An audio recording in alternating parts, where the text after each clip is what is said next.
ഗുരുജനങ്ങൾക്കും ജ്യോതിഷ താന്ത്രിക മാന്ത്രിക ആചാര്യ ഗുരുക്കന്മാർക്കും ബന്ധുമിത്രാദികൾക്കും സുഹൃത്തുക്കൾക്കും എല്ലാ സഹോദരി സഹോദരന്മാർക്കും എൻ്റെ ഹൃദയം നിറഞ്ഞ നമസ്കാരം.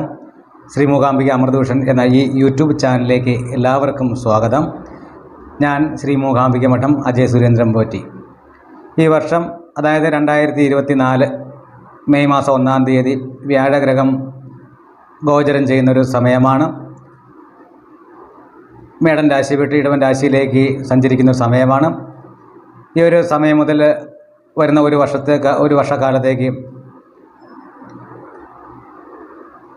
മിഥുനക്കുറുകാർക്ക് എന്തൊക്കെയാണ് ഫലമെന്ന് നമുക്കൊന്ന് നോക്കാം. അതിലേക്ക് പോകുന്നതിന് മുമ്പായിട്ട് തന്നെ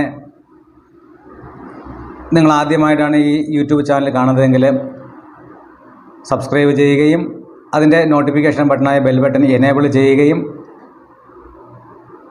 മറ്റു സുഹൃത്തുക്കൾക്കും ബന്ധുമിത്രാദികൾക്കും ഉപകാരപ്പെടുന്നതിന് വേണ്ടി ഒന്ന് ഷെയർ ചെയ്യുകയും വിലയേറിയ കമൻറ്റുകളൊക്കെ ഒന്ന് അറിയിക്കുകയും വേണം.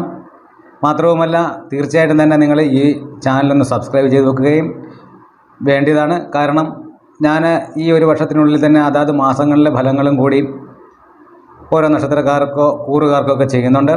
അതൊക്കെ നിങ്ങൾക്ക് നല്ല ഫലങ്ങളെക്കുറിച്ചും ദോഷഫലങ്ങളെക്കുറിച്ചും അറിയുന്നതിന് വേണ്ടിയിട്ടൊക്കെ ബെൽ ബട്ടൺ എനേബിൾ ചെയ്തു വെക്കുന്നതും ഒക്കെ നല്ലതാണ്. സൗരയൂഥത്തിലെ തന്നെ ഏറ്റവും വലുപ്പമേറിയതും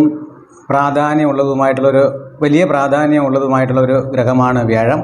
അതായത് നവഗ്രഹങ്ങളിൽ വച്ച് ഏറ്റവും വലുപ്പമേറിയതും ഏറ്റവും പ്രാധാന്യം ഉള്ളതുമായിട്ടുള്ളൊരു ഗ്രഹമാണ് വ്യാഴഗ്രഹം.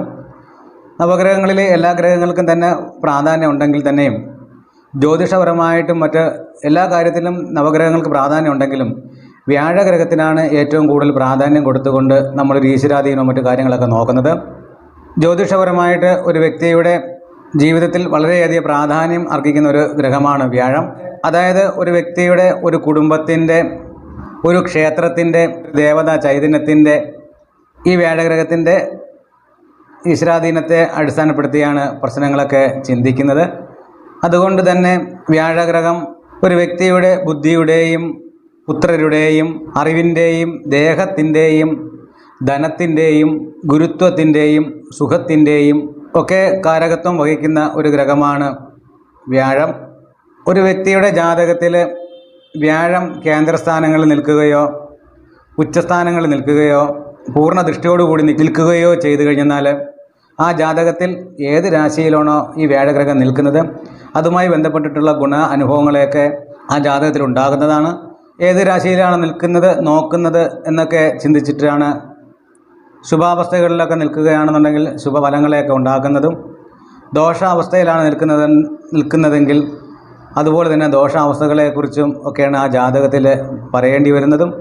ഇത്രയൊക്കെ പ്രാധാന്യമുള്ള ഈ ഗ്രഹം ഒരു ജാതകൻ്റെ ചന്ദ്രലഗ്നാൽ, അതായത് കൂറിൻ്റെ ഇഷ്ട അനിഷ്ടഭാവങ്ങളിലൊക്കെ ഗോചരം ചെയ്യുന്ന സമയത്താണ് വർഷത്തിൽ ഒരു പ്രാവശ്യം ഗോചരം ചെയ്യുമ്പോൾ ഉണ്ടാകുന്ന ഒരു പൊതുഫലത്തെയാണ് നമ്മളിന്നിവിടെ പറയുന്നത്. പ്രധാനമായിട്ടും ഗ്രഹചാരവശാലുള്ള ഫലം എല്ലാം തന്നെ കൃത്യമാകണമെന്നില്ല. കാരണം ഇതൊരു പൊതുഫലമാണ്. എന്തെന്നാൽ ഒരു ജാതകത്തിൽ ദശാപരമായിട്ട് വളരെയധികം ഗുണങ്ങളൊക്കെ ഉള്ള ഒരു സമയമാണെങ്കിൽ ഈ ഗ്രഹം ഇഷ്ടസ്ഥാനങ്ങളിലൊക്കെ വന്നു നിൽക്കുമ്പോൾ വളരെയധികം നേട്ടങ്ങളും ഗുണങ്ങളുമൊക്കെ ലഭിക്കുകയും, എന്നാൽ ജാതകത്തിൽ ദോഷഫലമാണ് ദശാപരമായിട്ട് നമുണ്ടെങ്കിൽ ഇഷ്ടഭാവത്തിൽ നിൽക്കുന്ന വ്യാഴം ദോഷഭാവത്തിനെ കുറച്ചൊക്കെ കുറയ്ക്കുകയും ഒക്കെ ചെയ്യുന്നതുമാണ്.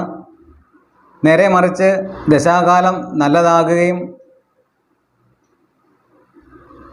വ്യാഴം അനിഷ്ടഭാവങ്ങളിൽ സഞ്ചരിക്കുകയും ഒക്കെ ചെയ്തു കഴിഞ്ഞാൽ ആ ഇഷ്ടഫലത്തിനെ കുറയ്ക്കുകയും ചെയ്യുന്നതാണ്. എങ്കിൽ തന്നെയും ദശാഫലത്തിന് ഏറ്റവും അധികം പ്രാധാന്യം ഉണ്ട് താനും. അതുകൊണ്ട് തന്നെയാണ് ഒരു പൊതുവായിട്ടുള്ളൊരു ഫലം മാത്രമാണ് ഈ ഗ്രഹചാരവശാൽ പറയുന്നത്. ഈ വർഷം 2024 മെയ് മാസം 1-ാം തീയതി 1199-ാം ആണ്ട് മേടമാസം 18-ാം തീയതി വ്യാഴഗ്രഹം മേടൻ രാശി വിട്ട് ഇടവൻ രാശിയിലേക്ക് പ്രവേശിക്കുമ്പോൾ മകയിരത്തിൻ്റെ അവസാന പകുതിയും തിരുവാതിരയും പുണർദത്തിൻ്റെ ആദ്യത്തെ മുക്കാൽ ഭാഗവും ചേർന്ന മിഥുനക്കൂറുകാരുടെ 12ാം ഭാവത്തിലേക്കാണ് സഞ്ചരിക്കുന്നത്. വ്യാഴം 12ാം ഭാവത്തിൽ സഞ്ചരിക്കുമ്പോൾ അത്ര തന്നെ നല്ലൊരു ഫലമൊന്നുമല്ല ഉണ്ടാകുക. ഈ സമയത്ത് ജോലിയുമായിട്ട് ബന്ധപ്പെട്ടിട്ടൊക്കെ വളരെയധികം യാത്രകളൊക്കെ ചെയ്യേണ്ടുന്നതായിട്ട് വരും. ഏതൊരു കാര്യത്തിന് വേണ്ടിയിട്ടും ഒരുപാട് യാത്രകളൊക്കെ ചെയ്യേണ്ടതായിട്ട് വരുന്നതാണ്. എന്നാൽ ഈ യാത്രകൾ കൊണ്ടൊന്നും നമുക്ക് ചിലവ് വർദ്ധിക്കുന്നതല്ലാണ്ട് ഏതൊരുവിധ ഗുണങ്ങൾ ഉണ്ടാകുവാനും സാധ്യത കുറവാണ്. അത്ര വേണ്ട എന്ന് തോന്നുന്ന യാത്രകളൊക്കെ നമ്മളൊന്ന് ഒഴിവാക്കുന്നത് നല്ലതായിരിക്കും. യാത്രകൾ കൊണ്ട് തന്നെ വളരെ വഴിയിൽ വൈഷമ്യങ്ങളും മറ്റു ബുദ്ധിമുട്ടുകളും ഒക്കെ ഉണ്ടാകുവാനും സാധ്യതയുണ്ട്. കഠിനമായിട്ടുള്ള ദുഃഖങ്ങൾ ഉണ്ടാകുവാനും മറ്റുള്ളവരിൽ നിന്ന് വെറുപ്പ്, വിദ്വേഷം ഇവയൊക്കെ ഉണ്ടാകുവാനും അധികമായിട്ടുള്ള ചിലവ് വർദ്ധിക്കുവാനും ദുർബുദ്ധി പ്രവൃത്തികൾ ചെയ്യുവാനും പുത്രദുഃഖങ്ങൾ ഉണ്ടാകുവാനും പുത്രരിൽ നിന്ന് തന്നെ പ്രതികൂലമായിട്ടുള്ള സാഹചര്യങ്ങളൊക്കെ ഉണ്ടാകുവാനും ഒക്കെ ഒരു സാധ്യതയുള്ള സമയമാണ്. പ്രധാനമായിട്ടും വ്യാഴാഴ്ച തോറും വിഷ്ണു ക്ഷേത്രങ്ങളിൽ ദർശനം നടത്തുകയും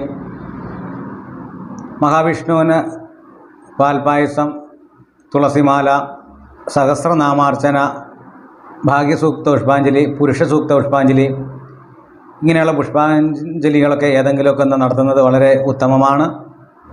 വിഷ്ണു പ്രീതികരമായിട്ടുള്ള കർമ്മങ്ങളൊക്കെ ചെയ്യുന്നതും വിഷ്ണു സഹസ്രനാമം വായിക്കുന്നതും ഒക്കെ ഈ ഒരു സാഹചര്യത്തിൽ വളരെ നല്ലതാണ്. എല്ലാ കാര്യങ്ങളും നല്ല രീതിയിലുള്ള ഒരു തീരുമാനം എടുത്തിട്ട് യാത്രകളൊക്കെ ചെയ്യുന്നതായിരിക്കും നല്ലത്. അലക്ഷ്യമായിട്ടുള്ള യാത്രകളാണ് കൂടുതൽ ഉണ്ടാകുവാൻ സാധ്യത. എല്ലാ കാര്യങ്ങൾക്കും ഒരു തടസ്സവും ഒക്കെ ഉണ്ടാകുന്നതാണ്. അതുകൊണ്ട് ഒരു വർഷത്തേക്ക് വളരെയധികം കാര്യങ്ങളൊക്കെ ശ്രദ്ധിക്കേണ്ടതാണ്. എന്തായാലും മിഥുനക്കൂറിൽ ജനിച്ച എല്ലാ വ്യക്തികൾക്കും എല്ലാ നക്ഷത്രക്കാർക്കും എല്ലാവിധ ഈശ്വരാനുഗ്രഹം ഉണ്ടാകട്ടെ എന്ന് സർവേശ്വര നാമത്തിൽ പ്രാർത്ഥിച്ചുകൊണ്ട് നന്ദി, നമസ്കാരം.